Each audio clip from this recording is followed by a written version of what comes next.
what's up, guys? Welcome to another episode. And this episode, we're going to show you exactly how I caught the long trade I took on nas 100, or like the way we call it, Nasdaq. Basically, it was quite an easy trade. If you are in the community, you'll be the Telegram community, you'll be able to see a lot like this. Now, the basic thing was we just looked at on Wednesday. On Wednesday, we had this type of bullish candle.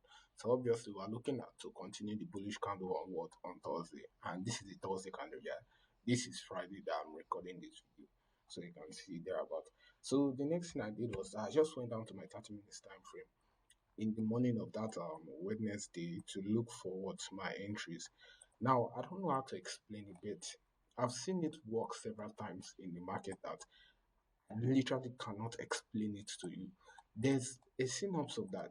Whenever market does a huge dip like this, especially for US 30 and nas 100, if it does a dip like this and then price creates some sort of break or structure like this, it simply means that this demand here is valid to carry price higher.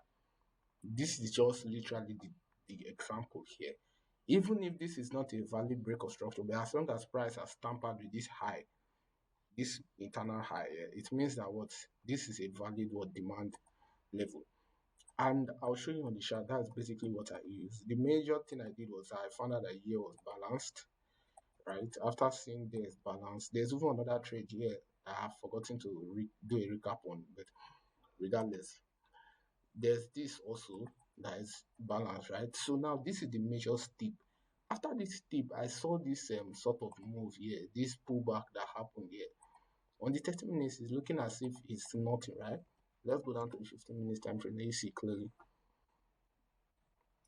Now, on the 15-minute time frame, it's showing this. Now, you can see that it is a what? A break of structure here that is just looking like a minor thing there. So, majorly, what do you do next? You just mark up your what? Your last sell candle, which is your demand. Please open your longs from there. Place your stop loss below. For safety reasons, I place my stop loss below here, targeting what? The extreme range here, which was like a 1 to 4 hour on Thursday. Yeah. So in continuation to this trade, we can also see that on the 15-minute time frame, when it comes to nas 100, as long as it balances itself while going, it is likely not to fall until what the target has been what reached. Now you can see how I'm showing you continuations of this nas 100. This is one entry to continue. This is another entry to continue. This is another entry to continue.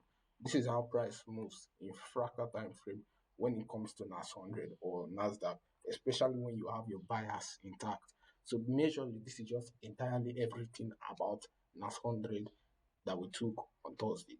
Now, Wednesday trade was kind of like simple and all. Let me just put it in one recap here.